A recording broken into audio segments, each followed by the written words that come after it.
केशव मुरारी दास प्रभु से पहले केशव मुरारी दास प्रभु क्या थे? आपकी आइडेंटिटी क्या थी? मैं ये दीक्षा नाम का नाम है मेरा। इससे पहले मैं कुलदीप सिंह रावत था। ऐसी कोई घटना आपके जीवन में घटी थी जो आपको लगा कि भाई मुझे अब कृष्ण भक्ति करनी चाहिए? कैप्टन था स्कूल की फुटबॉल टीम में, आरएसएस से भी जुड़ा, 10 साल की उम्र में जुड़ गया, बहुत एक्टिव रहा उसमें भी कि देश के लिए कुछ करना है।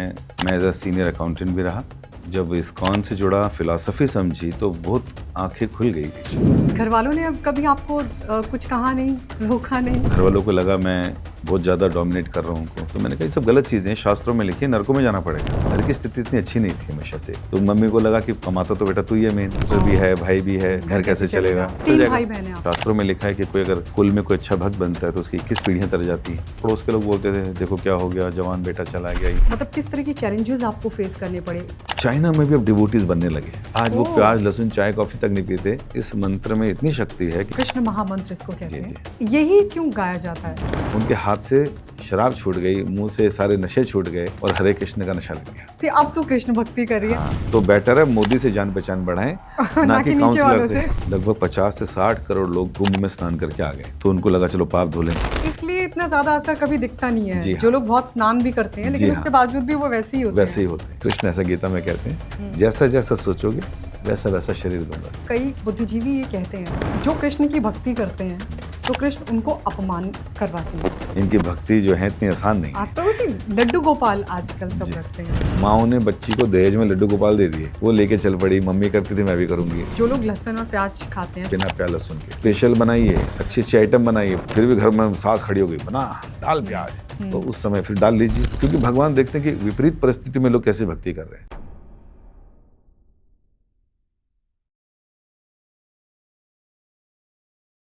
नमस्कार, बहुत बहुत स्वागत है आप सभी का मेरे खास show the Gayatri Sharma podcast में। आज के इस पॉडकास्ट में मेरे साथ स्पेशल गेस्ट हैं स्पिरिचुअल स्पीकर और दिल्ली रोहिणी इस्कॉन के प्रेसिडेंट केशव मुरारी दास प्रभु। प्रभु जी बहुत बहुत स्वागत है आपका। हरे कृष्णा।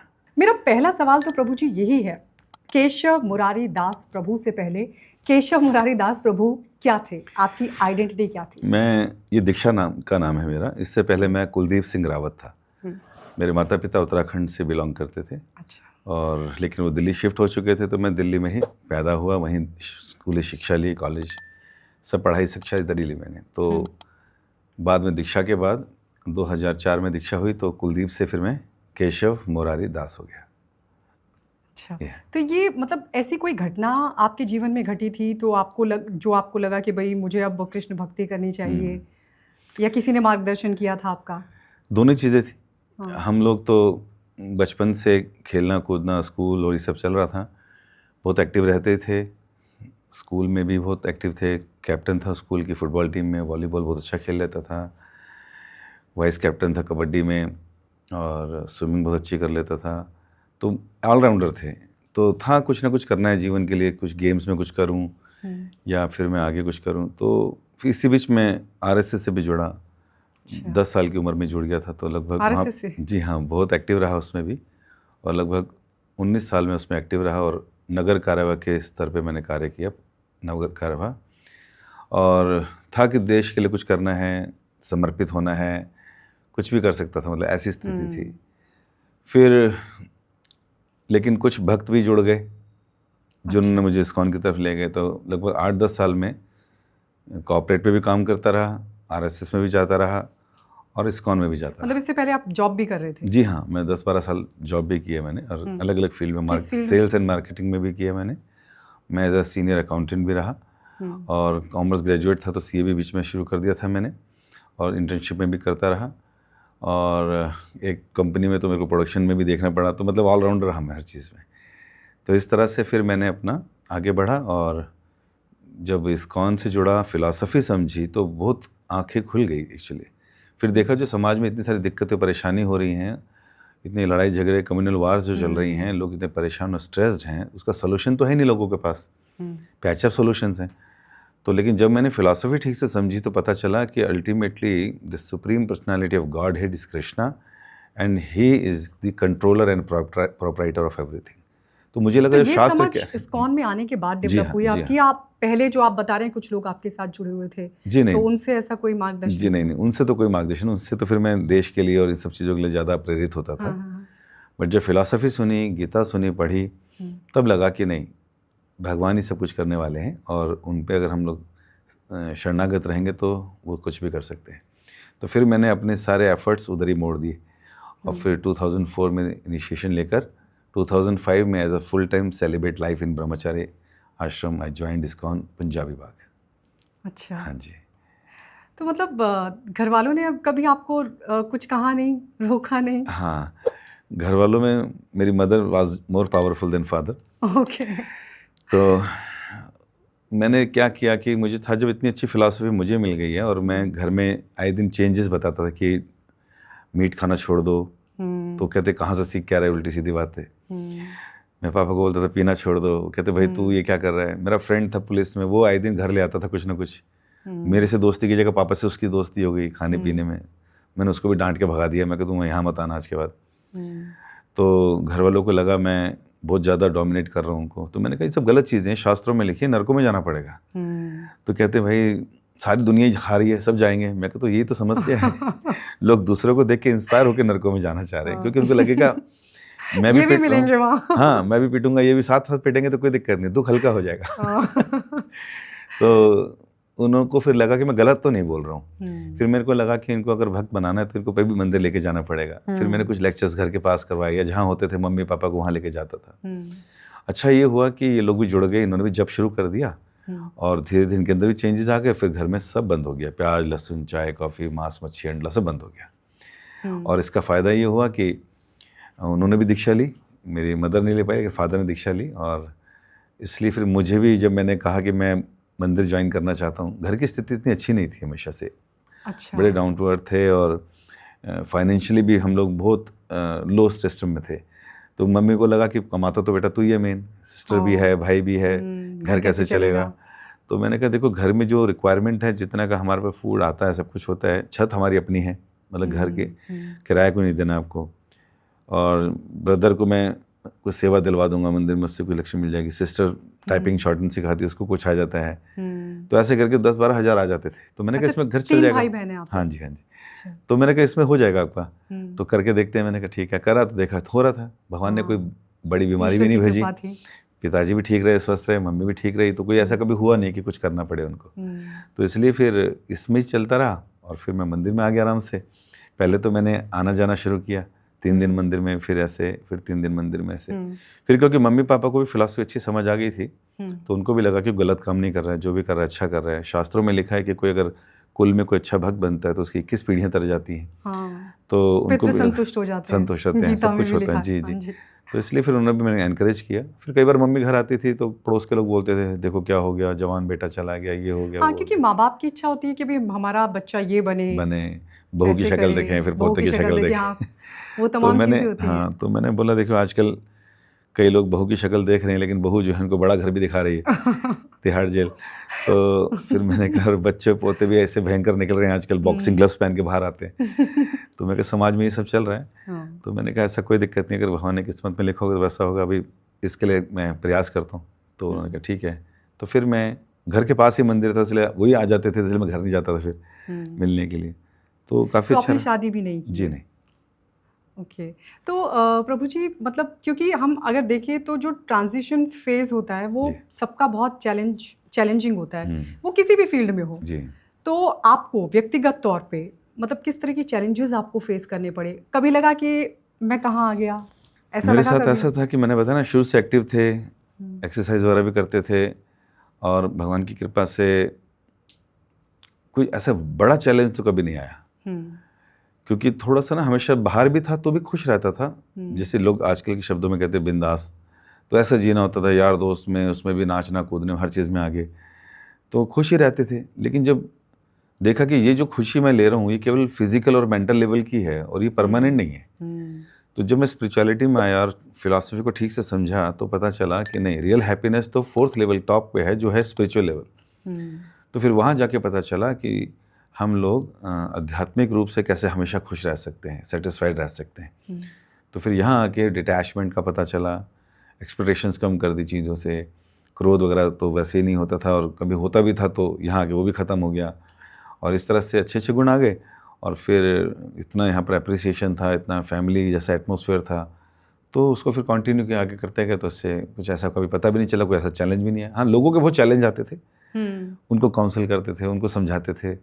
मतलब आते हैं चैलेंजेस, लोग सोचते हैं आने के बाद। एक्चुअली एक मटीरियल लाइफ जिस तरह से लोग जी रहे हैं और स्पिरिचुअल लाइफ, ये दोनों एक अलग बात है। भारत में सबसे बड़ा समस्या क्या है लोगों के साथ, उनको लगता है स्पिरिचुअलिटी मतलब मंदिर जाके कानों पे हाथ लगा के, कानों को पकड़ के चुप मार लो, माथा टेको और निकल जाओ, एक घंटी बजा दो, इससे ज़्यादा डिवोशन नहीं जानते लोग। लेकिन जब हमने डिवोशन को ठीक से समझा, फिर पता चला कि ये जो भक्ति हम कर रहे हैं, रिचुअलिस्टिक, थोड़ा पूजा पाठ कर लिया, थोड़ा यज्ञ करा लिया, भक्ति नहीं है। ये सब भक्ति के दिखने वाली चीज़ें हैं, थोड़ा बहुत बेनिफिट दे सकती हैं, लेकिन रियलिटी ऑफ डिवोशन है कि आप हमेशा खुश रहेंगे, आप हमेशा जो है उत्साह में रहेंगे, आपके अंदर हमेशा एक कन्विक्शन रहेगा, और आप हमेशा विन विन वाली सिचुएशन में रहेंगे हमेशा। तो जब वो हमारे अंदर आ जाता है तो फिर छोटी चीज़ें, लोअर टेस्ट अपने भी ख़त्म हो जाते हैं। तो इस तरह की लाइफ जीना तो हर कोई चाहेगा, लेकिन जो वो ट्रांजिशन है जिसको आपने बोला, उसको समझने में थोड़ा टाइम लगता है लोगों को। उनको लगता है हाय ऐसा हो गया तो अच्छा, जिस चीज़ को बचपन से लोग सपने देख रहे हैं, जिन चीज़ों के लिए, खाने पीने, घूमने और सब कुछ करने के, अचानक उसको सपना दिखाया जाए कि भाई ये नहीं, ये लाइफ है, तो ये समझने में उसको बहुत बड़ा चेंज आता है। उसको लगता है, उसको स्ट्रगल महसूस होता है, और उस कश्मकश को आगे बढ़ाते समय कोई अगर अच्छा गाइड है जो उसको उसमें मदद करता है, उस चैलेंजेस को हेल्प करने में, तो फिर वो आगे निकल जाता है। अदरवाइज फिर लोग सोचते हैं कि हम दो नावों पे पैर रख के चलते हैं, इधर भी इधर भी, तो उसमें फिर दिक्कत आती है। लेकिन अगर स्पिरिचुअलिटी को ठीक से समझ के, तो मटीरियल लाइफ भी बिंदास चलती है, उसमें कोई दिक्कत नहीं आती। ये है लाइफ। हाँ, मैं इस पर भी बात करूँगी, लेकिन जैसे आपने बताया कि बचपन में आपकी यार दोस्त भी रहे होंगे। हाँ, अभी हैं वो, मतलब आपके साथ मैं जब, हाँ, मेरे फ्रेंड्स थे अच्छे बहुत, तो उनके साथ दौड़ना, भागना, खाना पीना सब होता था। तो जब मैं इधर आया तो फिर उनको भी लगा इतना बड़ा चेंज कैसे कर रहा तू अपने लाइफस्टाइल में, तू तो पंडित बन गया, तू तो ये है, तू छोड़ दे, हमारे साथ बीच में मत आएगा, ऐसा कुछ। और फिर हमने क्या करा, धीरे धीरे फिर उनकी संगति छोड़ दी। फिर मुझे लगा ये तो नहीं करेंगे इतना अप्रिशिएट। फिर कभी कभार मिलते भी थे, अरे भाई तूने ऐसा छोड़ दिया, ये क्या मतलब है। फिर अभी वो अपनी लाइफ में सब सेटल है। उसमें से मेरे क्लोज फ्रेंड में से दो तो अब चले गए ऊपर, एक तो बहुत जल्दी अर्ली एज में चला गया बेचारा, और दूसरा जो था वो अभी 1 साल ही हुआ है, साल भी पूरा नहीं हुआ, तो उसके घर फिर मैं ही जाके कीर्तन लेक्चर करके आया। मेरा अच्छा फ्रेंड था वो भी। तो फिर मैं देख पा रहा था कि रियलिटी ऑफ लाइफ तो वही है जो मैं जी रहा हूँ, और लोग जो इसको भुला कर जी रहे हैं, कहीं ना कहीं उनके साथ तो दुख तो तकलीफें तो आएंगी। तो इसलिए मुझे लगता है मैंने कोशिश करी उनको भी लाने की, लेकिन हर व्यक्ति ना मटीरियलिज्म को, मटीरियल एंजॉयमेंट को, मटीरियल एक्सपेक्टेशंस को खत्म नहीं करना चाहता। वो आसान होता है, नहीं, उसको लगता है कि मैं इसको छोड़ नहीं सकता। तो खाए पिए नहीं तो क्या फ़ायदा, भगवान भी बोलेंगे तूने कुछ एंजॉय नहीं किया, चल वापस, है ना। हम बकरे नहीं खाएंगे तो बकरे बढ़ जाएंगे, मुर्गी नहीं खाएंगे तो मुर्गी बढ़ जाएंगी, अरे तूने एंजॉय नहीं किया, 2-4 दिन की चांदनी है, फिर अंधेरी रात। तो ये सब स्लोगन जो हैं लोगों को प्रोवोक करते हैं कि you do more since, we try to more enjoy तो इस वजह से परेशान होते हैं लोग बाद में, उनको फिर बीमारियां भी लगती हैं, दिक्कतें भी आती हैं, सब कुछ होता है। लेकिन एक सात्विक लाइफ जीना, उससे ज़्यादा खुश नहीं रह सकता व्यक्ति, बहुत खुश है। मतलब जो लोग नॉनवेज खाते हैं वो स्पिरिचुअलिटी के साथ नहीं कनेक्ट हो सकते, ये थोड़ा सा मुश्किल है ना। आप थोड़े से स्पिरिचुअल हैं, मान लीजिए आपको कॉन्शियसनेस कहती है कि आपको भक्ति करना चाहिए, आपको स्पिरिचुअल होना चाहिए, लेकिन साथ ही साथ आप किसी की हत्या कर कर, उसको फ्राई कर कर, उसने आवाज़ें मारी, चीखें मारी, उसकी माँ चिल्ला रही थी, उसको लेकर आ गए, उसको उबाल दिया, उसको फ्राई कर, रोस्ट करके आप खा रहे हो, फिर आपकी इनर कॉन्शियसनेस आपको अलाउ नहीं करेगी सब चीज़ें। फिर आपको लगेगा जिसकी मैं भक्ति कर रहा हूँ, वो कह रहे हैं कि वो कह रहे हैं सर्व योनिषु कौन्त्या अहम बीज, सबके अंदर बीज देने वाला पिता मैं हूँ। फिर वो कह रहे हैं ममे वांश जीव लोके जीव भूत सनातन, सारी जो आत्माएं हैं मेरी सनातन अंश है। इसका मतलब तो ये चाहे बकरा है, चाहे बकरी है या मुर्गा है, भगवान कह रहे हैं मेरे अंश हैं। जैसे घर में बड़ा बेटा इंटेलिजेंट है और छोटा बेटा इज नॉट फुली डेवलप, तो ये थोड़ी इसको मार के खा जाएंगे, या वो कुछ कंट्रीब्यूट नहीं कर रहा था उसको मार के खा जाएंगे। तो ये सब चीज़ें हैं। फिर लोगों को लगना चाहिए कि नहीं मुझे ऐसा नहीं करना चाहिए, मुझे सात्विक फूड लेना चाहिए। तो सात्विक फूड में प्लांट एंड ट्रीज के लिए तो भगवान कहते हैं पत्रम पुष्पम फलम तुम, अब ये सब मुझे अर्पित कीजिए और उसको भोग लगा के खाइए, there is no harm in this. तो फिर जब व्यक्ति थोड़ा सा डिवोशनल दिखता है, होना की कोशिश करता है, तो उसके अंदर में इनर कॉन्शियस को हमेशा स्ट्राइक करेगी कि यार ये नहीं खाना, ये नहीं करना, वो नहीं करना, और फिर वो कर नहीं पाते। हाँ, फिर उसको लगता है कि फिर ये छोड़ देता हूँ, ये कर लेता हूँ, क्योंकि सारे ये कर रहे हैं। लोग बड़े डिलेमा में हैं कि मेरा दोस्त, मेरे मम्मी, मेरे पापा, मेरे फ्रेंड, मेरे रिश्तेदार सारे खा रहे हैं, सारे पी रहे हैं, ये हाई सोसाइटी है, पैसा ऐसे लगा रहे हैं, और मैं ये सब छोड़कर इधर आ जाऊं। तो लोग कहते हैं नर्क स्वर्ग, तो आई थिंक ये सब बेकार की बात है, किताबें सब बेकार किसी ने लिख दी होंगी, अल्टीमेटली सब कुछ यही है। फिर उसको लगता है अच्छा अगर मैं सब यहाँ कर रहा हूँ और अगर मैं इस लाइफ में जाता हूँ तो फिर ये छूट जाता है मेरा, और यहाँ जाता हूँ तो ये नहीं कर पाता, या फिर यहाँ के लिए आंखें बंद करनी पड़ती हैं तब मैं ये कर पाता हूँ। तो इस डिलेमा में रहते हैं लोग। लेकिन जब तक हम लोग जो सिंसियर सोल हैं वो तो जल्दी से पकड़ लेंगे, थोड़े से ऐसी जो पैशन में रहती हैं सोल्स उनके लिए थोड़ा स्ट्रगल रहता है, ये है ये। तो लेकिन धीरे धीरे अगर वो डिवोटीज के लाइक माइंडेड लोगों के बीच में है तो उनको सपोर्ट मिलता है, हेल्प मिलती है, फिर उसमें निकल जाते हैं आगे। जैसे भारी मेट्रो में जो भीड़ होती है या मुंबई में जो होती है, तो आपको मेहनत नहीं करनी पड़ती अंदर जाने के लिए या निकलने के लिए, धक्के से अंदर चले जाते हैं। तो भक्तों के साथ रहने का फायदा ये है कि आपको धक्के से अंदर ले जाएंगे, और मटेरियलिस्टिक लोग, सिंफुल लोगों के बीच में रहोगे तो वो धक्के से वहाँ ले जाएंगे। तो जैसे बहुत सारी चीज़ों से, मतलब भौतिक जगत, राइट, उससे दूर रहना पड़ता है, बहुत सारी चीज़ें आपको सेक्रीफाइस करनी पड़ती है, चाहे खाने के मामले में हो। जैसे मैं देखती हूँ इस्कॉन में प्रभु जी सब यही ड्रेस पहनते हैं, भगवा। तो कभी लगता है ऐसा कि कुछ अलग करना चाहिए, थोड़ा सा कुछ अलग वेशभूषा भी होनी चाहिए, और खाने का आप लोगों का क्या रहता है, एक ही जैसा बनता है या अपने मनपसंद भी खा सकते हैं? मुझे लगता है कपड़ों की अगर बात करें तो आने से पहले तो हर तरह के कपड़े पहने ही थे, अब आने के बाद ये कपड़ा इतना सुंदर है, इसका कलर इतना सुंदर है, तो मन नहीं करता इसको छोड़ने का, नंबर 1। नंबर 2, ये एक साइन ऑफ सेक्रीफाइस भी है। नंबर 3, जिस हायर टेस्ट को हम ले रहे हैं उसमें कपड़े हमारे लिए कोई बहुत बड़ी अहमियत नहीं रखती, तो कोई दिक्कत नहीं आती, we feel proud in this. और जो दूसरा आपने कहा खाना पीना, जो नॉनवेज वाले हैं उनके पास हो सकता है 84 लाख प्रकार की योनियां हो खाने के लिए। उनको लगता होगा कि हम लोग तो कितनी तरह की वैरायटी का खा सकते हैं, बट इतना मिलता नहीं होगा लोगों को। अब जैसे चाइना चले हैं तो सुना है वहाँ तो कुछ भी, हाँ, कहते हैं वहाँ पे ऑटोमोबाइल्स को छोड़ के जो भी चीज़ें हिल रही हैं सड़कों पे सब खाते हैं। Oh my God. और कहते हैं हवा में उड़ने वाले प्लेन्स को छोड़कर सब खाते हैं, और पानी के अंदर सबमरीन्स को छोड़ के सब खाते हैं, है ना। लेकिन चाइना में भी अब डिवोटीज बनने लगे हैं, आज वो प्याज लहसुन चाय कॉफ़ी तक नहीं पीते, ये नॉनवेज तो छोड़ चुके हैं। प्याज और लहसुन वहाँ ज़्यादा इस्तेमाल होता है, अब छोड़ चुके हैं। जो डिवोटीज हैं वो छोड़ चुके हैं, हज़ारों की संख्या में नेशनल स्टेडियम बुक करते हैं, सारे डिवोटीज वहाँ इकट्ठे होते हैं, और उनका नेशनल एंथम, डिवोटीज का नेशनल एंथम क्या है वहाँ पे, हरे कृष्णा हरे कृष्ण, ऐसे ऐसे वीडियोस आते हैं वहाँ से। अच्छा प्रभु जी, इस्कॉन में ये जो कृष्ण महामंत्र इसको कहते हैं, यही क्यों गाया जाता है, मतलब इसके पीछे क्या इम्पोर्टेंस? कई बार हाँ, हम लोगों को भी लोग बोलते हैं कि बाबू जी कोई दूसरा भजन गाइए, कोई तीसरा गाइए, लेकिन हम वैसे अच्छा लगता है ये बहुत। हाँ, तो हरे कृष्ण महामंत्र इसलिए गाते हैं क्योंकि इस्कॉन बहुत ज़्यादा शास्त्रों को ही फॉलो करता है, और अपना कोई कंकॉक्टेड या जो समाज में बहुत अच्छा चल रहा है कुछ वैसा डाल दें, या जो लोग पसंद करेंगे वो कर लें, ऐसा नहीं करते। हम लोगों की प्रसन्नता के लिए नहीं, हम भगवान की प्रसन्नता के लिए गाते हैं, और भगवान कब प्रसन्न होते हैं, जब हम शास्त्रों को अच्छे से फॉलो करते हैं। हमारे सारे मंदिरों में आप हरे कृष्ण महामंत्र देखेंगे सुबह शाम, अलग अलग ट्यून्स में वही गाया जाएगा। तो ये मंत्र इसलिए गाते हैं क्योंकि ये अलग अलग युगों में अलग अलग विधि थी भगवान को वर्शिप करने की। कहते हैं कृते यद ध्याय तो विष्णु त्रेतायाम यजतो मुखे द्वापरे परिचर्यायाम कलो तद हरि कीर्तना। सत्युग में ध्यान, त्रेता में यज्ञ, द्वापर में अर्चन, और कलयुग में हरि का कीर्तन। अब हरि के कीर्तन में क्या, तो उसमें कई शास्त्रों में लिखा है, जैसे कली संतरण उपनिषद में है, उसमें कहा ब्रह्मा जी ने नारद जी ने पूछा कलयुग के लोगों को उद्धार कैसे होगा, तो उन्होंने कहा हरे कृष्ण कृष्ण कृष्ण हरे हरे, हरे राम राम राम हरे, इति षोडशकम नाम नाम कली कलमशनाशनम ना अतः परोतरो उपाय सर्व वेदेषु दृश्यते।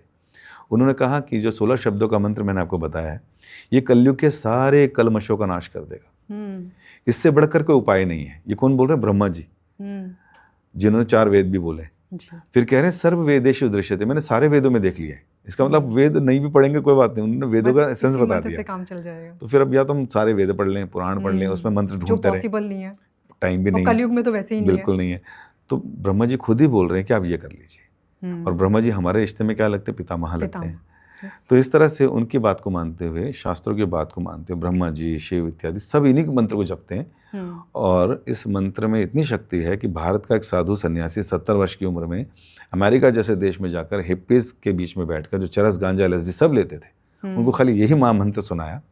वो नाम जपते जपते उनके हाथ से शराब छूट गई, मुंह से सारे नशे छूट गए और हरे कृष्ण का नशा लग गया। अच्छा। और आज पूरे विश्व में वो लोग चैंटिंग करते हैं, कीर्तन निकालते हैं हर जगह। अब देखिए पूरे विश्व भर में आज 1000 से ज़्यादा सेंटर हैं इस्कॉन के। तो प्रभु जी, ये जो मंत्र है इसका भी कोई नियम है, कभी भी जप सकते हैं? जी हाँ, चैतन्य महाप्रभु जब आए, जो कि राधा और कृष्ण का युगल अवतार थे, उन्होंने 8 मुख्य शिक्षाएं दी। उस जो दूसरी शिक्षा है उसमें यही कहा कि इसमें भगवान अपनी सारी शक्ति अर्पित कर दी है। भगवान की सारी शक्ति नाम के अंदर आ गई। क्योंकि कलयुग में देखिए, सत्युग में क्या था, हिरण्याक्ष और हिरण्यकशिपु जैसे असुर आए और भगवान ने उनको वराह रूप में आकर और नरसिंह भगवान के रूप में आके मारा। त्रेता युग में कुंभकर्ण और रावण आए, फिर राम और लक्ष्मण ने उनको मारा, फिर वही भगवान। द्वापर युग में दंतवक्र और शिशुपाल के रूप में आए, तो भगवान ने, कृष्ण ने और बलराम ने उनको आके मारा। अब क्या था, भगवान ने देखा कलयुग में तो घर घर में असुर है, हर व्यक्ति की वृत्ति इतनी खराब है, लड़ाई वाला है, उसके अंदर काम है, क्रोध है, लोभ है, तो इसकी आसुरी प्रवृत्ति कैसे मारेंगे? तो फिर भगवान ने अपने नामों में ही सारी शक्ति डाल दी और कहा जो नाम जपेगा उसके हृदय में प्रवेश करके भगवान सारी की सारी बुराइयां खत्म कर देंगे। इसलिए जो भी नाम जपेगा उसके हृदय में पवित्रता आएगी ही आएगी, मन नियंत्रण हो जाएगा, सुख और शांति मिल जाएगी, सारी आसुरी प्रवृत्तियां खत्म हो जाएंगी। राम कृष्ण कभी अंग्रेजों ने नहीं सुने थे, लेकिन जब प्रभुपाद जी के मुख से सुना, उन्होंने जपना शुरू किया। आज देखिए पूरे वर्ल्ड में वो सर मुंडाए घूम रहे, धोती कुर्ता पहने घूम रहे, घर में वर्शिप करते हैं, सड़कों पे कीर्तन निकालते हैं, पूरे विश्व भर में, चाहे वो चाइनीज़ हो, चाहे जैपनीज़ हो, चाहे अमेरिकन्स हो। विश्व में देखते हैं हम लोग, कई देशों में अगर जाति का भेदभाव है, महात्मा गांधी जी कितनी कोशिश करी जाति भेदभाव खत्म हो जाए, किसी को हरिजन बोला, किसी को कुछ बोला, लेकिन नहीं हुआ। विदेशों में, अमेरिका में रेसिज्म है, काले गोरे का इतना भयंकर हुआ है कि पूछो मत। लेकिन जब प्रभुपाद जी ने इस मंत्र के द्वारा पूरे विश्व में प्रचार किया, तो भारत में सारा जातिवाद खत्म हो गया, इस्कॉन में तो विशेषकर। क्यों? क्योंकि यहाँ पर सब लोग अपने को भगवान का दास मानते हैं। इससे सबके नाम भी दास वहीं पे बदल दिए जाते हैं कि भाई तुम दास हो भगवान के, और यही हमारी रियल आइडेंटिटी है। तो जातिवाद यहाँ खत्म हो गया। जब यही मंत्र अमेरिका वगैरह गया तो वहाँ रेसिज्म खत्म हो गया। अब वहाँ काले गोरे हाथ में हाथ डाल के नाच रहे होते हैं, साथ बैठ के प्रसाद खा रहे होते हैं, और यहाँ पर जो सो कॉल्ड ब्राह्मण और सो कॉल्ड शूद्र, ये सब वैष्णव हो गए, तो ये लोग यहाँ पर नृत्य कर रहे हैं, पूजा कर रहे हैं, इकट्ठे खा रहे हैं। तो कहते हैं प्रभुपाद ने एक ऐसा घर बनाया, ऐसा जिसके अंदर पूरा संसार रह सकता है शांति से, आनंद के साथ। तो ये प्रभुपाद की सबसे बड़ी अचीवमेंट है इस महामंत्र के द्वारा जो हम लोग जपते हैं। प्रभु जी, इस सर मुंडवाने के पीछे की प्रथा क्या है इस्कॉन में? Cleanliness is next to godliness. कि हम हर व्यक्ति की सुंदरता बालों से है, करना पड़ता है हर बॉयज को। हाँ, मतलब बॉयज को। हाँ। तो उसमें कहते हैं कि जैसे है ना, हर व्यक्ति की सुंदरता बालों से रहती है, और बालों को बार बार संवारना, देखना, हर जगह शीशा ढूंढना, परछाइयों में देखना, हाथ मारना, तो कहीं ना कहीं ये अननेसेसरी दुनिया को अट्रैक्ट करने के लिए अपने से, या ऐसे लोग उससे डाइवर्ट हो जाते हैं। तो दूसरा, बालों को संवारना, नहलाना धुलाना, शैम्पूज लगाना, डैंड्रफ हटाना, कितना सारा बिजनेस चल रहा है वैसे देखे इस चीज़ को लेकर। तो प्रभुपाद जी कहा करते थे कि वैष्णव जो तरीका है वैदिक काल का, जब सर मुंडा के रखते हैं तो वो क्लीनिनेस का एक वो है, शिखा रखते हैं, तो वो इसलिए कि एक शिष्य की पहचान है, और इस तरह से ये रखा जाता था कि एक वैदिक धर्म का पालन हो और हमारा अट्रैक्शन जो है भगवान के प्रति रहे, दुनिया को अपने से करने के प्रति ना रहे। ये उद्देश्य।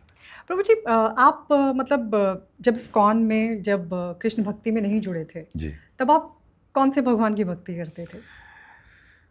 मैंने वही बताया ना, जब तक इस्कॉन से नहीं जुड़े थे तो मैं जो लोगों को आज बोल रहा हूँ, पहले मैं भी वही था। पूछ रही हूँ क्योंकि जैसे मेरी फ्रेंड ने भी मुझसे कई बार पूछा कि कभी तो दुर्गा को पूजने लगती है, कभी शिव जी को पूजने लगती है, अब तो कृष्ण भक्ति कर रही है। हाँ। तो मतलब वैसे तो कहा तो यही जाता है कि परमात्मा तो एक ही है जी। तो ऐसे लोगों को आप मतलब कैसे समझाएंगे, कैसे बताएंगे? मैंने वही बताया कि भारत में धार्मिक लोग बहुत हैं, लेकिन धर्म को ठीक से समझकर, पढ़ लिख कर फॉलो करने वाले हार्डली 1% हो सकते हैं। हम जब भी धर्म का पालन करना चाहते हैं, कोई किताब उठा लाते हैं, पढ़ लेते हैं, तो जो जिसकी किताब उठा लाए आप उसके प्रति अट्रैक्ट हो जाएंगे। या फिर जहाँ भीड़ लगी होगी आप उनसे अट्रैक्ट हो जाएंगे, या जहाँ मन्नतें पूरी हो रही होंगी आप वहाँ चले जाएंगे। मतलब हम लोगों को दीन ईमान कुछ नहीं है, हमारा दीन ईमान केवल पैसा है। जहाँ हमारी इच्छाएं और हमारा पैसा पूरा होता हो, हमारे लिए वो भगवान है। इसलिए भारत में हर व्यक्ति, ज़्यादातर लोग रिचुअलिस्टिक हैं और मौका परस्त कहते हैं, जैसे कि जहाँ पर मौका लगा मौका देख के चौका मार लिया, और पूरे दिन कभी यहाँ जाना कभी वहाँ जाना, अपना फेथ दिखाते हैं, जो कि बुरा नहीं है, अच्छा कर रहे हैं, लेकिन ज्ञान के साथ नहीं कर रहे हैं। और गीता में भगवान कृष्ण ने इस चीज़ को कंडेम किया है। उन्होंने कहा कामस्तहित प्रहत ज्ञान। भगवान कह रहे हैं काम इच्छाओं के कारण, क्योंकि इच्छाएं बहुत हैं लोगों की, अब वो पूरी कहाँ होगी वही हमारा भगवान है। इसलिए कभी दुर्गा जी के पीछे, कभी शिव जी के पीछे, कभी हनुमान जी के पीछे, कभी इनके पीछे, कभी उनके पीछे जाते हैं। बुरा नहीं है, क्योंकि भगवान ये भी कह रहे हैं कि कोई अगर उनके पास जाता है तो ये इसलिए भी है क्योंकि उसके गुण और उसके कर्मा ऐसे हैं कि वो वहाँ जा रहा है, और मैं उसकी श्रद्धा वहीं फिक्स कर देता हूँ ताकि वहाँ लगा रहे। लेकिन ये ठीक नहीं है, अल्प ज्ञानी है, पूरा ज्ञान नहीं है। जब पूरा ज्ञान हो जाएगा तो उनको पता चलेगा कि कृष्ण सुप्रीम है और उनके अंग हैं ये सब, तो बेटर है मोदी से जान पहचान बढ़ाएं ना कि काउंसलर से। अच्छा प्रभु जी, पहले जब आप स्कॉन से जुड़े थे और अब में आप भक्ति में, मतलब ये जो भक्ति पथ है उसमें अब आप अपने आप को कहाँ पर देखते हैं? देखिए, जब हम जुड़े थे नए तो उस समय तो सब कुछ नया था हमारे लिए। मंदिर का एटमॉस्फेयर, लोगों से बात करना, लेक्चर्स देना, कीर्तन में खूब ना, तब तो हमारे लिए सब डोज थी, हम उसको करके आगे बढ़ रहे थे। फिर बाद में प्रीचिंग में आए तो जो टेस्ट हम ले रहे थे वो टेस्ट हमने दूसरों को देना शुरू किया। फिर हमारी साधना जो प्रभुपाद ने पूरे वर्ल्ड में बताई है, तो सारे डिवोटीज वो फॉलो करते हैं कि सुबह 3:30 उठना है, मंगला आरती 4:30, फिर 2 घंटा बैठ के जब, फिर श्रृंगार आरती, फिर रोज डिस्कोर्स सुनना, लेक्चर खुद देंगे, दूसरा देगा बैठना सुनने के लिए। तो ये पूरे वर्ल्ड में होता है। तो प्रभुपाद ने कहा कि अगर कोई इस तरह से स्ट्रांग मॉर्निंग प्रोग्राम करता है तो डेफिनेटली ही will go back to godhead. मतलब पूरा जीवन अगर ये करता है तो उसको इतनी शक्ति मिल जाएगी कि इस जन्म के बाद वो भगवान के धाम चला जाएगा, वैकुंठ धाम। जी हाँ, वैकुंठ है या भगवान कृष्ण का गोलोक है। तो इतना एश्योरेंस प्रभुपाद ने दिया। दूसरा, हम लोग ये देखते हैं कि जब हम जप करते रहते हैं, कीर्तन करते हैं या सेवा में निष्फल मतलब निष्काम ढंग से लगे रहते हैं, हमारी कोई वैसी डिज़ायर नहीं है, तो इस तरह की भक्ति निष्ठावान और रुचि की तरफ लेके जाती है, जो भक्ति के लेवल्स हैं। तो इस तरह से हम देखते हैं कि हमारे क्रोध पे, हमारी इच्छाओं पर अब काबू हो गया, अब हमारा मन हमारे नियंत्रण में है, हमारे शब्दों पर, हमारे व्यवहार पर, प्रोवोकिंग सिचुएशंस में हमारा वो है। फिर भगवान की भक्ति करते करते वो सारे सद्गुण आ रहे हैं जो शास्त्रों में लिखे हैं। तो ये चीज़ हमारे को माइलस्टोन से पता चलता रहता है, yes we are advancing, we are progressing, we are advancing. और फिर डिवोटीज जो सेल्फ रियलाइज्ड हैं, सेल्फ रियलाइज मतलब जो ये देखते हैं कि मटीरियल वर्ल्ड जो है वो किस प्रकार काम कर रहा है, किन गुणों के प्रभाव से काम कर रहा है, और हम लोगों को कैसे इससे ऊपर रहना है, और किस तरह से हम यहाँ रहते हुए भी इनसे नहीं अपने को वो करना। जैसे कमल का फूल कीचड़ में उगता है, तो इस तरह से रहना है, यहाँ रहते हुए भी हम लोग परेशान ना हो। तो ये कुछ ऐसे सिम्टम्स हैं जो देखकर आगे बढ़ता है। फिर उसकी रुचि भगवान में बनी रहती है, और आगे उसके बाद कुछ और भी चीज़ें, जैसे उसको भगवान का दर्शन होना, अष्ट सात विकार आना, ऐसी चीज़ें होती हैं। यही आपसे पूछना चाह रही हूँ। जैसे बहुत सारे लोग मुझे लगता है रहे होंगे इतनी भक्ति करने के बाद, मतलब जिनको भी अनुभव हुआ है, कहते हैं कि भगवान अनुभव कराते हैं कलयुग में, तो जिनको भी अनुभव हुआ है तो वो किस तरीके का अनुभव बताते हैं, कैसा एक्सपीरियंस, मतलब अगर कोई खुद से भी समझना चाहे कि भाई क्या मैं वाकई भगवान के करीब हूँ, तो उसको कैसे इंडिकेशंस मिलें? देखिए, 2 तरह के भक्त हैं, एक भाव स्तर पे, एक भावुकता स्तर पे। जो भावुकता है वो तो किसी को भी हो सकती है। लड्डू गोपाल जी ले आए तो एक लिंक बन गया, कोई इच्छा पूरी होगी तो आंसू निकल आए, रात को कोई सपना आ गया, तो इस तरह से भावुक हो जाते हैं कई बार। लेकिन ऐसा देखा जाता है कि कई बार ऐसे लोग खा पी भी कुछ रहे हैं, घूम भी कह रहे हैं, कर भी कुछ रहे हैं, तो फिर वो भावुकता कभी कभी सिम्टम्स दिखाती है। वो तो ये भी मतलब कॉन्स्टेंट वाला स्टेज नहीं है, तो उसको भी मेहनत करनी पड़ेगी। और जो डिवोटीज हैं, जो निष्ठा, रुचि और भगवान से आसक्ति, उनके नाम से आसक्ति जिनको हो जाती है, तब उनको अंदर भाव उत्पन्न होते हैं। और ऐसे भाव वो प्रेजेंट नहीं करते दूसरों के सामने, एग्जिबिट नहीं करते, क्योंकि अगर कोई अच्छे भक्त ने एग्जिबिट कर दिया तो दूसरा जो नहीं पहुंचा उस स्तर पे, वो कहेगा मैं भी ऐसे कर लेता हूँ, और ऐसा करके दूसरों को क्या करेगा, भ्रष्ट करेगा या दूसरों को भी परेशान करेगा। जैसे एक कथा में आता है, हरिदास ठाकुर थे, मुस्लिम थे, लेकिन अब नाम जप में रुचि हो गई थी 500 साल पहले। तो वो नाम सुनते थे या भगवान की बांसुरी सुनते थे तो उनके अंदर विकार आ जाते थे। तो ऐसे ही हुआ, एक बांसुरी बजा रहा था भीड़ में और बीन बजा रहा था, सांप को वो कर रहा था, तो उनके कान में पड़ी, वो उनके अंदर राष्ट्रसत्व विकार आ गए, वो नीचे गिरने लगे, पसीना आ गया, उछलने लगे, हंसने बोलने लगे, धड़ाम से गिरने, कभी रोने लगे। तो सब लोगों ने कहा अरे हरिदास ठाकुर हो, सब ने उनको घेर लिया, हाथ जोड़ लिया, अरे कितने ऊंचे भक्त हैं। तो सब उनके पैर वैर छुए, सबको मतलब ये सिम्टम माना गया सिम्टम्स थे उस टाइम पे। हाँ। तो वो चले गए, उसके बाद वहाँ से निकल गए। इतने में फिर उन्होंने बांसुरी बजाई तो कोई दूसरा व्यक्ति देखा, उसको लगा इसको इतना सम्मान मिला है तो मैं भी, तो उसने भी ऐसे करना शुरू कर दिया। तो लोग जानते थे नाटक कर रहे थे, लोगों ने चप्पल जूते मारे, फिर भागा वो। तो मतलब अगर किसी को अनुभूति होती है या कोई भक्ति करता है तो मतलब अपनी भक्ति को रिवील नहीं करना चाहिए। नहीं करना चाहिए, भजन को छुपा के रखना चाहिए। और भक्तों के साथ तो नित्य कोई ना कोई ऐसी घटना होती है जिसमें भगवान के साथ उनका साक्षात्कार होता है, जहाँ वो देखते हैं भगवान ने मेरे साथ ये करा, मैं ये सोच रहा था ये हो गया, देखो ऐसा हो गया। तो they don't reveal to the others. तो ये सब चलता रहता है भगवान के साथ, क्योंकि they are very much into devotion now. उनका और कुछ नहीं है भगवान के साथ। तो भगवान को अपने को रिवील करने के लिए नाम के थ्रू या वैसे रिवील करने के लिए बहुत देर नहीं लगती। तो भक्तों को गाइड करना, कृष्ण कहते हैं कि अगर कोई मेरा अच्छा भजन कर रहा है तो उसको मैं क्या करता हूँ, तेषाम नित्य भक्तनम योग, उसमें कह रहे हैं कि जो मेरा भक्त है, जो मेरे उसमें भक्ति कर रहा है, तो उसको मैं ज्ञान देता हूँ, हृदय से उसको गाइड करता हूँ। तो उनके साथ तो उनका रोज का संबंध है फिर। तो इस तरह से वो चलते हैं। ये अच्छा प्रभु जी, जैसे मैंने कई लोगों को सुना है, वो ये कहते हैं कि कृष्ण जो है अपने भक्त को वो खुद चुनते हैं। मतलब आप नहीं चुनेंगे कि आपको कृष्ण की भक्ति करनी है। या तो ये आपके कर्म हो सकते हैं, भाग्य हो सकता है, या आप भी यही मानते हैं कि कृष्ण चुनते हैं अपने भक्तों को। दो चीज़ें इसमें, एक तो निश्चित रूप से कृपा सिद्ध लोग होते हैं जिनके ऊपर भगवान कृपा कर दे तो भक्त बन जाते हैं। लेकिन यही कृपा भगवान के भक्तों में भी होती है, ये गारंटी कि भगवान के भक्त जिसको देख लें, जिसको अपना जूठन दे दें, जिसके ऊपर कृपा कर दें, उसको भी ले आते हैं। जो नारद जी का जिक्र भी होता है गीता में। जी हाँ। तो भागवतम में जो है नारद जी ऐसे कई जगहों पे आते हैं, जो कर्मी लोग हैं, जहाँ पे नॉन डिवोटी लोग हैं, जो आसुरी प्रवृत्ति के हैं, है ना, ऐसे लोगों को अपना संग देकर, शिक्षा देकर उनको भक्त बना देते हैं। तो इसका मतलब ये है कि भगवान तो अपने भक्तों को चुनते ही हैं उनके कर्मों, उनके डिवोशन के बेसिस पर। लेकिन भगवान के भक्त जो हैं वो भगवान से ज़्यादा कृपालु होते हैं और वो अपने संग से अभक्तों को भी भक्त बना देते हैं। और भगवान, जो भक्त किसी को रेफर करते तो भगवान भी मना नहीं करते, क्योंकि भगवान कहते हैं अहम भक्त पराधीन हूँ, मैं तो अपने भक्तों के अधीन हूँ, वो जो बोलेंगे वैसा करूँगा। इसलिए अगर अपनी अर्जी भगवान से नहीं लग रही है तो भगवान के भक्तों से लगा देनी चाहिए।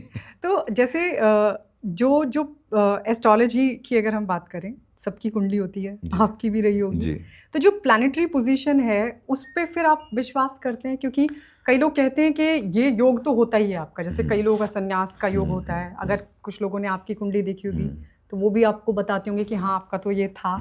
तो आप लोग बिलीव करते हैं इस सब में या नहीं? देखिए, प्लैनेटरी जो हमारे राशियाँ हैं या जितने भी नक्षत्र हैं और 3 गुण हैं, तमोगुण, रजोगुण, सतोगुण, इसके माध्यम से किसी के भी जीवन में हरकतें होती हैं और राशियां बनती हैं, पत्रियां बनती हैं, हाथों की रेखाएं उस तरह से चलती हैं और व्यक्ति को वैसा वैसा उसको फल भोगना पड़ता है।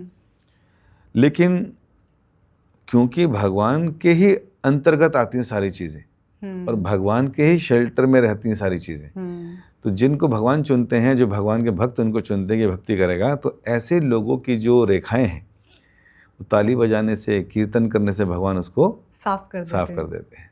मतलब उसके पाप दुख, कट जाते हैं, उसके कष्ट, उसकी समस्याएं भगवान सब हटा देते हैं और आएंगे भी तो बड़ा ना आकर छोटा सा आएगा। तो इसलिए भगवान अपने भक्तों के ऊपर किसी प्रकार का जो है संकट नहीं आने देते। ये उनके डिवोशनल और सरेंडर लेवल पे भी डिपेंड करता है। अच्छा, जो आम लोग हैं उनके नज़रिए से अगर वो भक्ति को समझें तो कैसे समझें? मतलब कैसे करनी चाहिए सामान्य जीवन में भी? हाँ, भक्ति अगर करनी है तो मुझे लगता है कि भारत में इतनी भारी जनसंख्या है, लगभग 50 से 60 करोड़ लोग कुंभ में स्नान करके आ गए। तो उनको लगा चलो पाप धुलें। हाँ प्रभु जी, तो क्या धुले पाप के जी नहीं? हाँ, ये तो धुलते हैं? गंगा का, यमुना का, सरस्वती का, हमारे जल है। रिवर्स का, ये तो है ही है कि जो स्नान करेगा पाप धुलेंगे। लेकिन ये गारंटी नहीं है कि आगे घर आके वापस पाप नहीं करेगा वो, हाँ। है ना। तो इसलिए एक व्यक्ति जो पाप धोया है, उसको क्या करना चाहिए? रिपेंट करना चाहिए कि आगे से नहीं करूँगा। हाँ, लेकिन आने के बाद तो सब भूल जाते हैं। नहीं, वो ये कहता है कि तो अब जीरो हो गया। स्नान कर लिया, खत्म हो गया। ये आपने बहुत डीप वाली बात कही है। नॉर्मली लोग समझते नहीं है इसको। नहीं, वो समझना भी नहीं मतलब चाहते, मेरे दिमाग में भी नहीं आया ये कभी। वो समझना भी नहीं चाहते। हाँ, भागवत में एक स्टोरी आती है हाँ, जिसमें पता चलता है कि शुकदेव गोस्वामी परीक्षित महाराज को बता रहे कितने प्रकार के नरक होते हैं। इस्लाम में बताया गया दोज़ख, जहन्नुम, जहाँ आग के दरिये हैं, बस इतना बताया, और ज़्यादा मार पड़ती है, ये पड़ता है, इतना बताया। इसकी डिटेल वर्जन मिलता है वेदों में। उसमें लिखा है कि 28 प्रकार के मुख्य नरक हैं, उनके नाम बताएं। रौरव नरक, अंध रौरव नरक, तामिश्र नरक, अंध तामिश्र नरक, कुंभी पाक नरक, ऐसे नरकों के नाम हैं। और उन नरकों में अलग अलग पाप की अलग अलग सजा है, और वहाँ कैसे कैसे सजा मिलेगी आप पढ़ेंगे और सुनेंगे तो आप हैरान हो जाएंगे कि बाप रे बाप, हाँ, काँप जाता व्यक्ति। तो जब परीक्षित महाराज ने सुना, उनकी भी हालत खराब होगी। तो उन्होंने कहा जी बचने का कोई तरीका बताइए। तो उन्होंने कहा भगवान के नाम, अगर कोई भगवान का नाम लेता है तो उससे भी सारे पाप खत्म हो जाते हैं, जैसे गंगा स्नान से खत्म हो जाते हैं। तो उन्होंने एग्जाम्पल दिया कि जैसे जंगल है, अभी जैसे अमेरिका के जंगल सारे जल गए, तो कहा कि जैसे ही जंगल है और पेड़ों के घर्षण से जब आग लगती है तो पूरा जंगल राख हो जाता है। उसी तरह हमारे जीवन में भी जो इतने पाप हैं, वो भी पापों का जंगल है। छोटे बड़े इतने हमने दुख दिए हैं लोगों को, इतने पाप किए हैं, उसका भी एक अलग जंगल है। लेकिन जब वो हवा के घर्षण से, नाम के घर्षण से उसमें आग लगती है, तो पूरा का पूरा जंगल खाक हो जाता है, राख हो जाता है। तो गंगा में स्नान, भगवान का एक बार नाम लेना, उससे ये हो जाता है कि आपके सारे पाप खत्म। लेकिन फिर अगला डाउट आया कि कुछ समय बाद जब आग बुझ जाती है, रेनी सीजन में फिर बरसात होती है, जो जड़ें नीचे थी उनमें पानी पहुंचता है, और उसके बाद फिर से जंगल हरा भरा हो जाता है। यही हमारे जीवन में, हम पाप धोयाते हैं, फिर कंफर्टेबल और कन्वीनियंट और ऐसी सिचुएशन देखते हैं जहाँ पाप कर सकते हैं, फिर कर देते हैं। इसलिए इतना ज्यादा असर कभी दिखता नहीं है। हाँ। जो लोग बहुत स्नान भी करते हैं, लेकिन उसके बावजूद भी वो वैसे ही होते हैं। हाँ। क्योंकि वो ऐसा कोई प्यूरिफैक्टरी सिस्टम नहीं अपना रहे। तो फिर बताया गया कि अगर आप पाप करने की वृत्ति खत्म करना चाहते हैं, टेंडेंसी को आग लगाना चाहते हैं, उसके लिए आपको कांस्टेंट हरे कृष्ण कृष्ण कृष्ण हरे हरे, हरे राम राम राम हरे हरे, इसका निरंतर जप करना पड़ेगा, कीर्तन करना पड़ेगा। करते रहिए जब जब टाइम है, सुबह दोपहर शाम, जैसे आपने पूछा था कि कब कर सकते हैं, कभी भी कर सकते हैं। भगवान ने सारी शक्ति इसमें डाल दी है, बिना नहाए भी कर सकते हैं। मतलब अगर पानी से इतना डर लगता है तो नहीं, डर नहीं लगता। जैसे कई बार मालूम सुबह उठते ही लगे कि वही करना है तो हाँ, तो उसमें क्या है कि अगर ठंड ज़्यादा है, गीज़र नहीं चल रहा था, तो हाथ लगा लीजिए, थोड़ा पानी गर्म कर लीजिए, कुल्ला कर लीजिए, उससे भी शुरू कर सकते हैं। चैंटिंग करना इज़ मोर इम्पॉर्टेंट। ये फिजिकल प्यूरिफिकेशन अभी है कि नहीं, वो बाद में भी देखा जा सकता है। ठीक हो जाए तब कर लीजिए, लेकिन स्नान करके करेंगे तो थोड़ा ज़्यादा मन ठीक रहता है, आप खुद फील अच्छा करते हैं। अदरवाइज कभी भी कर सकते हैं, लेडीज़ हो, जेंट्स हो, थर्ड जेंडर हो, फोर्थ जेंडर हो, कोई भी हो, सबको जब करना चाहिए। प्रभु जी, ये जैसे मान लीजिए कई लोग बहुत भक्ति कर रहे थे, इस्कॉन में वैसे होते हैं ऐसे, मुझे नहीं पता, आप बताइएगा, बहुत भक्ति की, लेकिन एक वक्त आया, क्योंकि जैसे कहा जाता है माया बहुत बलवान होती है, बीच में छूट गई। तो क्या दोबारा से जब कोई भक्ति को शुरू करता है तो उसी जगह से शुरू करेगा या फिर से उसको जीरो से स्टार्ट करना पड़ेगा? अर्जुन ने भी ये प्रश्न किया था गीता में भगवान कृष्ण से। अच्छा। कि अगर मैं भक्ति करने शुरू करता हूँ, योगी बनता हूँ, और मेरा योग पूरा ना हो, बीच में छूट गया तो मेरा क्या होगा? ना यहाँ का रहा ना वहाँ का। तो भगवान ने कहा देखो, कुछ ऐसे लोग जो थोड़ा सा शुरू करते हैं, स्वल्पमस्य धर्मस्य त्रायतो महतो भय, थोड़ा सा भी इस मार्ग में आते हैं, डिवोशन, हरे कृष्णा शुरू किया, मंदिर जाना शुरू किया, अभी नियम पालन शुरू किए, फिर दोस्त मिल गया, छोड़ यार ये कोई टाइम है, जवानी में करते हैं, बुढ़ापे में करेंगे, चल छोड़ के वहाँ चला गया। तो भगवान कह रहे कि थोड़ा भी किया ना तो उसको मैं महान भय से बचा लूंगा। महान भय क्या है कि कम से कम दोबारा मनुष्य जीवन मिल जाएगा, 84 के चक्कर में नहीं पड़ेगा, और फिर से जब कर सकता है फिर शुरू कर देगा जहाँ तुमने शुरू किया। दूसरा, कई लोग बहुत लंबे समय तक करते हैं, उसके बाद उनका फॉल डाउन हो जाता है, एक्सीडेंटल फॉल डाउन, या कुछ पूर्वजन्म के कर्मों के आधार पर कुछ ऐसा हो गया, या किसी ने कुछ कर दिया उसके लिए ऐसा, या फिर उससे सच में गलती हो गई। तो काफ़ी आगे बढ़ने के बाद, जैसे जड़ भरत महाराज थे, वो राजा थे, सब कुछ छोड़कर जंगल में चले गए, तपस्या की, और एक दिन क्या देखा कि एक हिरन जो है शेर के दहाड़ने से, गर्भवती हिरन जब कूदी अपने को बचाने के लिए, उसका गर्भपात हो गया, छोटा हिरन निकल गया, पानी में बह गया, माँ मर गई। तो वो पानी में ही थे, तो उन्होंने बच्चे को बचा लिया, बचा के आश्रम में ले आए। तो वो उनके आसपास ही खेलता था, तो खिलाते थे, पूछते थे, करते थे, और ढूंढते थे कहीं कोई दूसरा कोई ना मार दे उसको। तो इतनी अटैचमेंट हो गई, भक्ति छोड़ दिया, वो उसी का ध्यान रखने लगे। तो इतना ध्यान रखा कि जब खुद की मृत्यु हुई तो स्मरण हिरन का था, और अगला जन्म हिरन का ही मिला। मतलब जिसका स्मरण होता है उसी का जन्म मिलता है। हाँ, कृष्ण ऐसा गीता में कहते हैं, जैसा जैसा सोचोगे वैसा वैसा शरीर दूंगा। इसलिए दुनिया लगी है आर्ट ऑफ लिविंग सीखने में, इनको सीखना आर्ट ऑफ डाइंग, शरीर कैसे छोड़ना है वो सीखो, क्योंकि शरीर ठीक से नहीं छोड़ा, then you have to come back again. प्रभु जी एंड में अगर ना याद रहे नाम जप, हाँ, तो उसी के लिए आपने ये प्रश्न किया था कि क्या होगा उसका, जिसने इतना भी किया फिर क्या नहीं होगा। तो उसमें दो चीज़ भगवान कह रहे हैं कि जो लोग पूरा नहीं कर पाए, तो शुचि नाम श्रीमताम गे, उनको मैं ऐसे परिवारों में जन्म दूंगा जहाँ पर उनकी सारी फैसिलिटीज़ होंगी, उनको ज़्यादा इधर उधर नहीं भटकना पड़ेगा, ऑलरेडी घर वाले बड़े डिवोशनल होंगे, वहाँ से अपनी भक्ति कंटिन्यू करेगा। मटीरियल लाइफ में क्या होता है कि आपने 7वीं पढ़ी, उसके बाद 8वीं पढ़ी और मर गए, तो अगले जन्म में फिर से ABC सीखना पड़ेगा। भक्ति में ऐसा नहीं है। भक्ति में क्या है कि आपने जहाँ छोड़ा अगले जन्म में वहाँ से शुरू करेंगे, और ऐसा शास्त्रों में साफ साफ मेंशन है। इसलिए हमें पूरे विश्वास के साथ भक्ति में आना चाहिए, लगे रहना चाहिए, और सफलता निश्चित रूप से मिलेगी। प्रभु जी, मैंने कई वीडियोस में कई बुद्धिजीवी ये कहते हैं कि जो कृष्ण की भक्ति करते हैं तो कृष्ण उनको अपमान करवाते हैं, मतलब कृष्ण की भक्ति करने से कुछ मिलता नहीं है, और मीरा का एग्जाम्पल देते हैं। तो उसको आप कैसे देखते हैं, ये कितना सही है? हाँ, देखिए, मैं अगर इस तरह से शास्त्र से भी कई चीज़ें कोट करूँ तो आप हैरान हो जाओगे कि वास्तव में भगवान कृष्ण जो है ना, वास्तव में बहुत टेढ़े हैं। इनकी भक्ति जो है इतनी आसान नहीं है। चाहे मीरा हो, उनको नहीं मिले, लेकिन मीरा को नहीं मिले उसके लिए उन्होंने केस नहीं करा उन पे, उनकी भक्ति नहीं छोड़ दी, वो नाम मिलने की लगन में ही भक्ति करती रही, विरह भाव में करती रही, उसका एक अलग आनंद है। कुछ लोग ऐसे हैं, जैसे भगवान शिव, एक बार जब भगवान को पता चला कि भगवान कृष्ण ने, विष्णु ने मोहिनी रूप अवतार लिया था, और देवताओं और असुरों के संग्राम को शांत करने के लिए अमृत को जो है देवताओं को पिलाया था, उसमें सुंदरी के रूप में, मोहिनी के रूप में भगवान बड़े सुंदर लग रहे थे। तो भगवान ने कहा मैंने किया था ऐसे, कहते मैं भी आपका वो रूप देखना चाहता हूँ। तो भगवान ने कहा शिव ऐसा ना करो, अच्छा है आपके लिए, मत करो। कहते नहीं, मेरे को एक बार तो दर्शन कराओ। कहते तुमसे संभलेगा नहीं कुछ। कहते नहीं, मुझे एक बार तो दर्शन करने दो, कैसा था वो मैं देखना चाहता हूँ। तो जैसे ही उन्होंने मोहिनी रूप लिया, शिव जी भूल के पार्वती साथ खड़ी है, वो भागे मोहिनी के पीछे, भगवान आगे आगे, शिव जी पीछे पीछे, भूल गए। इतना माया का प्रभाव भगवान की देखिए। और भगवान भी देखे कैसे अपने भक्त के साथ पंगे ले रहे। वो उन जगहों पे गए जहाँ जहाँ ऋषि मुनि बैठे होते थे, और ऋषि मुनियों की भी वहीं पे नजर गई, और शिव जी भाग रहे हैं ऐसे, और ऋषि मुनि कह रहे देखो शिव को क्या हो गया। तो इस तरह से उन जगहों से उनको मैंने, मतलब भगवान ने हरास करवाया, उनको ह्यूमिलेट करवाया, और फाइनली जब अपना रूप भी बदला तो कहते अरे रे क्षमा चाहता हूँ। अब शिव को पता चल गया मेरा तो इन्होंने बराबर कर दिया सारा सीन सबके सामने। लेकिन शिव देखिए इतने अच्छे भक्त हैं, वो भगवान की प्रार्थनाएं कर रहे हैं, कहते भगवान आज आपने जो मेरा साथ किया है ये क्योंकि आप परम भगवान हैं, आप कुछ भी कर सकते हैं अपने भक्तों के साथ। क्योंकि भगवान के भक्तों के अंदर एक भाव होता है, आशीलस्य वाप आदरताम पे नष्टुआ अदर्शनम मर्म हताम करो तुआ यथा तथा वह विद धातु लंपटो मद प्राणानस्त सा एव नापरा।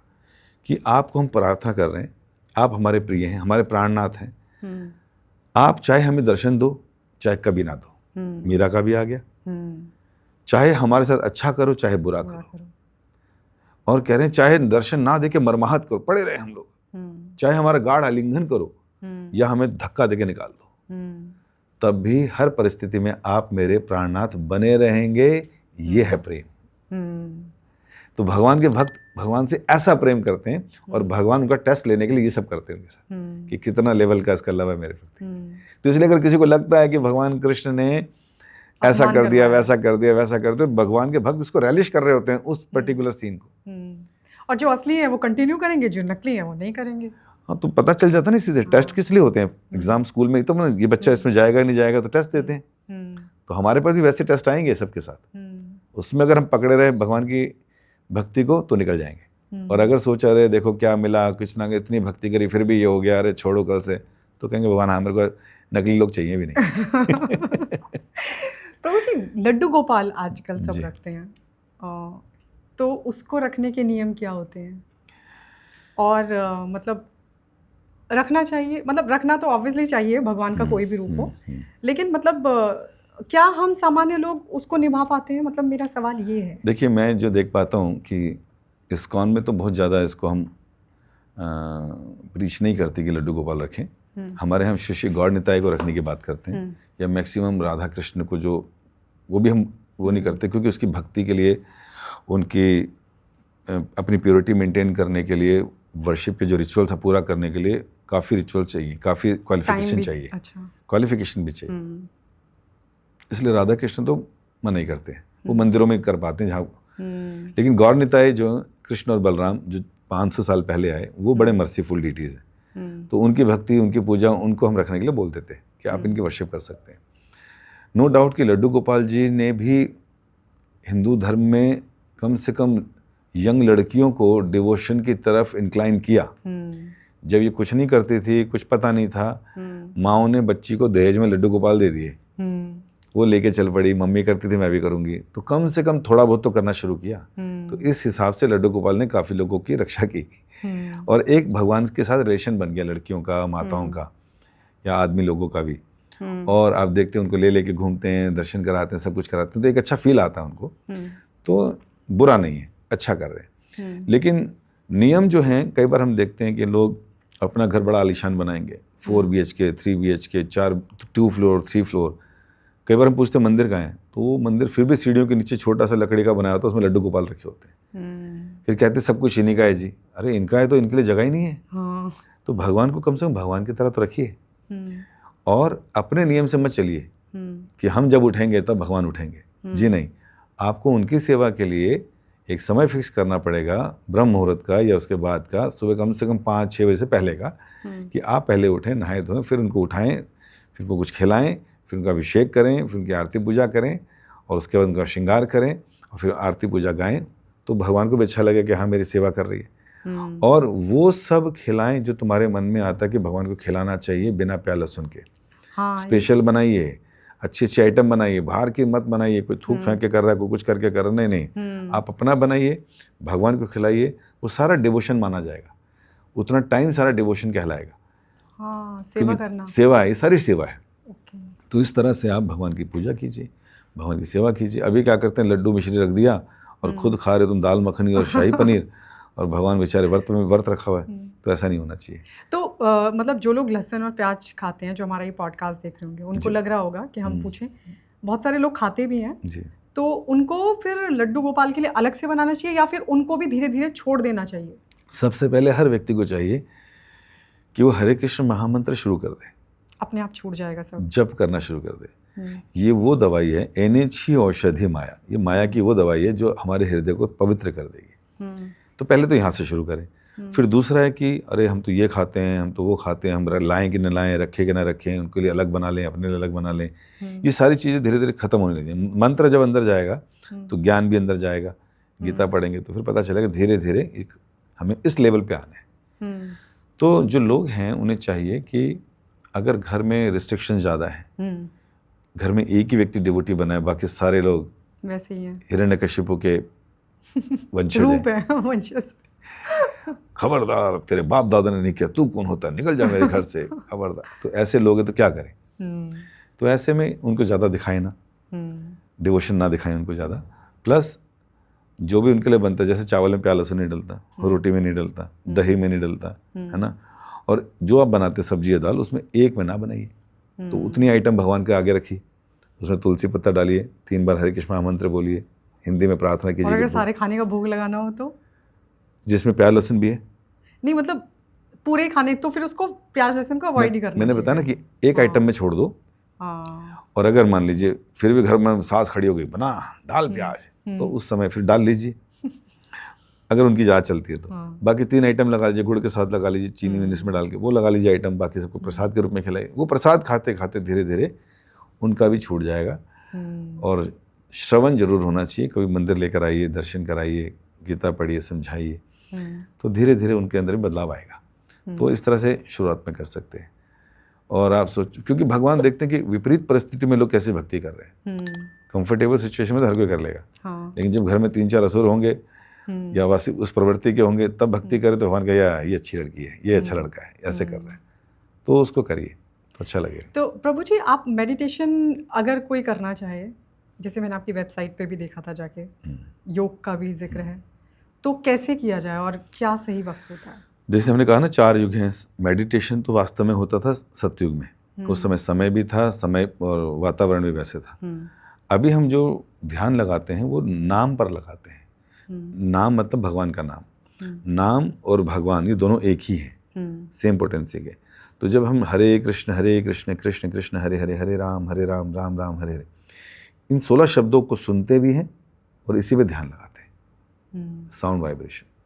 तो नाम भगवान से अभिन्न है। ओके, साउंड पे ध्यान लगाना। हाँ, तो वो आपको इतनी तेजी से पवित्र करेगा, इतनी तेजी से स्वच्छ करेगा कि आप अपने अंदर बदलाव देखेंगे सारे।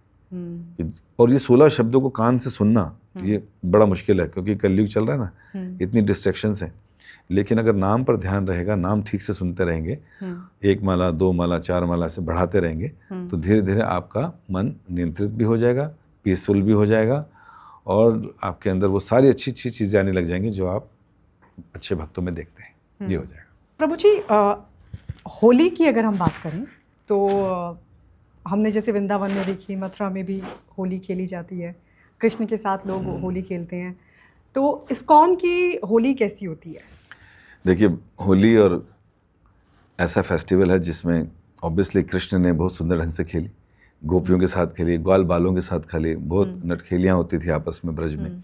वो आज भी कुछ रिचुअल चल रहे हैं, बरसाना की होली, लठमार होली, लड्डू मार होली, फूलों की होली। तो दुनिया जाती है वो सब देखने के लिए, खेलने के लिए, और कहीं ना कहीं भगवान का स्मरण होता है, भगवान की लीलाओं का स्मरण होता है। स्मरण जरूर होना चाहिए, नहीं तो लोग अपने चक्कर में लगे रहें तो फिर फ़ायदा नहीं है। तो ये होता है। और इस्कॉन में तो हम लोग क्या करते हैं, डिवोटीज अपने लेवल पे अपने घर पे जो खेलना होता है खेलते हैं, लेकिन इस्कॉन मंदिरों में हम क्या करते हैं, इस होली के पर्व को गौर पूर्णिमा पर्व के नाम से बनाया जाता है। गौर पूर्णिमा का मतलब है, जब 5000 साल पहले द्वापर युग था और कृष्ण अपनी सारी लीलाएं समेट के अपने गोलोक धाम चले गए, तो उन्हें लगा मैंने कलयुग के लिए तो कुछ दिया नहीं, तो उन्होंने राधा रानी का भाव और उनका कॉम्प्लेक्शन चुरा लिया, और राधा कृष्ण एक हो गए और एक होकर चैतन्य महाप्रभु के रूप में प्रकट हुए वेस्ट बंगाल में, नदिया जिले में, मायापुर गांव में। अब वो चैतन्य महाप्रभु थे, तो वो है गौर पूर्णिमा के दिन। और जब उन्होंने होना था, जब प्रकट होना था, उस समय सारे देवता प्रार्थना करने आ गए, सारी जगह हरि नाम होने लगा, और तब भगवान प्रकट हुए। और उनका उद्देश्य था मैं सबको हरि नाम कराऊं। तो इस्कॉन के सेंटर्स में जैसे जन्माष्टमी मनाई जाती है, उसी तरह गौर पूर्णिमा उत्सव मनाया जाता है। और उस फेस्टिवल में हम लोग चैतन्य महाप्रभु का अभिषेक करते हैं और उनके ऊपर पुष्पों की वर्षा करते हैं, बहुत बड़ा फीस्ट रखते हैं लोगों के लिए, और खूब कीर्तन, खूब नृत्य, खूब कथा होती है। तो हमारा रियल फेस्टिवल है होली का मतलब कि चैतन्य महाप्रभु का बर्थडे मनाइए। अच्छा। और वही फूल जो है लोग अपने कुछ कीर्तन रखवाते हैं तो वहाँ चले जाते हैं, जो प्राइवेट प्रोग्राम्स करवाते हैं कि आज हमारे यहाँ होली का प्रोग्राम कीजिए, इससे एक दिन पहले एक दिन बाद, तो वहाँ खूब फूलों की होली के साथ हम करते हैं इस तरह से। तो इस तरह से हमारे इस्कॉन में पूरे विश्व भर में, चाहे चाइना में भी होगा तो वहाँ पर भी भगवान के पुष्पों का अभिषेक चल रहा होगा, नाना प्रकार पंचगव्यों का अभिषेक चल रहा होगा, चाहे रशिया में हो, चाहे अमेरिका में हो, जो डिवोटीज जुड़ते जा रहे हैं, जिनको फिलॉसफी पता चलती जा रही है, वो करते जाते हैं। और अगर हम लोग यहाँ पे हम भगवान की तरह थोड़ी सी लीला करने की कोशिश करें, तो फिर आप जानते हैं लोग पी भी लेते हैं, जुआ भी खेलते हैं, पुलिस केस भी होता है, दिक्कत भी होती है, तो वो उसका एक गलत रूप जो है होली का सामने आता है। हाँ। तो उद्देश्य ये होना चाहिए कि भगवान की लीला का स्मरण करें, प्रहलाद महाराज की लीला का स्मरण करें कि कैसे होलिका उनको लेकर बैठ गई थी उस भक्त को मारने के लिए, और भगवान ने जैसे वहाँ भी उसकी रक्षा की। तो होली के समय इन सब का स्मरण होना चाहिए, और चैतन्य महाप्रभु का स्मरण, उनकी जो है मंदिर में आके उनका अभिषेक देखना, कथा सुनना, और हरि नाम करना, और फूलों के साथ होली खेलना, ये करना चाहिए। तो इस बार की होली पे आप क्या संदेश देंगे व्यूअर्स को? यही देंगे कि होली एक बहुत अच्छा पर्व है। होली में हम सबसे पहले चैतन्य महाप्रभु का स्मरण करें, इस्कॉन मंदिर पास में, वहाँ जरूर जाएं, शाम के समय पूरा दिन फास्ट रखें, क्योंकि चैतन्य महापुरुष शाम को प्रकट हुए थे। तो सुबह से लेकर शाम तक आप फास्टिंग रखिए। निर्जल रखिए तो बहुत अच्छा है, जल के साथ भी रख सकते हैं, जिनसे नहीं रहा जाता फ्रूट के साथ रख लें, लेकिन खाना जो है शाम को 7 बजे के बाद ही खाएं प्रसाद। एक बात। दूसरी बात, उन्हें चाहिए भगवान चैतन्य महाप्रभु के बारे में पढ़ें, उनकी कथा सुने, मंदिर आएँ और भगवान का अभिषेक देखें, ये रियल होली है। दूसरा, क्योंकि रंगोली भी खेलते हैं लोग, तो उनको खेलने के लिए क्या करना चाहिए, जिनसे हमारा मनमुटाव है, जिनसे दिक्कत है, परेशानी है, उनके पास ज़रूर जाएं, उनको ग्लोरीफाई करें, उनको तिलक लगाएं, उनसे गले मिलें, पुरानी सारी चीज़ों को ख़त्म करें और भगवान की कुछ चर्चा करें, भगवान की कोई लीला की चर्चा करें, है ना। अपने घर पकवान बनाएं, उनको बुलाएं, या उनके घर पकवान बने, वहाँ जाएँ खाने के लिए। तो होली का मतलब इस तरह से, ऐसे नहीं कि टांग पकड़ गया, वो ड्रम में डाल दिया, वो छत से फेंक दिया और ये कर दिया, किसका हाथ टूटा पड़ा है, किसी का सर फूटा पड़ा है, कोई नशे में घूम रहा है, जा इधर रहा है, गिर उधर रहा है, कई लोग नाली में पड़े होली खेल रहे हैं। तो ये होली का बड़ा विकृत रूप है ना। कुछ लोग हाथ में गम लगा के, कलर लगा के ऐसा डाल देते हैं रंग के भी, कम से महीना वक्त रगड़ते रहे, नहीं छूटता। तो फिर ये गड़बड़ होता है। फिर लोग कहते हैं दरवाजे बंद रखो, बेटर है, इससे घर पे रहना जाए, ठीक है। तो होली को इस तरह से मनाएं। हम लोगों ने एक बार किया कि हम सब भक्त इकट्ठे हुए और एक एक करके सबके घरों में जाते रहे, गाड़ियाँ उठा उठा के, सबके घर में गए, तिलक लगाया, कुछ खाया पिया, फिर वहाँ से उसको भी साथ ले लिया। ऐसे करते करते शाम तक 50-100 लोग इकट्ठे हो गए और फिर खूब कीर्तन किया, फिर लेक्चर। इस तरह से होली मनाने का प्रयास करना चाहिए, इसमें भगवान का स्मरण भी हो, संबंध भी अच्छे हों, साफ़ सुथरी होली खेलें। इस होली को देखें लोग, तो दुनिया सीखे कि किस तरह से गिले शिकवे ख़त्म करके भी मित्रता की जा सकती है, क्योंकि सेंटर में भगवान है। बहुत बहुत धन्यवाद केशव मुरारी दास प्रभु जी, आप मेरे द गायत्री शर्मा पॉडकास्ट में आए और इतनी अच्छी अच्छी जानकारियाँ मुझे भी और व्यूअर्स को भी आपने दी। Thank you so very much. और आप बार बार आते रहेंगे। श्योर, आप बुलाएंगे तो। आज का ये पॉडकास्ट कैसा लगा ज़रूर बताइएगा। चैनल को लाइक और सब्सक्राइब शेयर करना ना भूलें। अगले पॉडकास्ट में फिर होगी मुलाकात नए गेस्ट के साथ, नए टॉपिक पर करेंगे चर्चा। तब तक के लिए नमस्कार and keep watching the Gayatri Sharma podcast.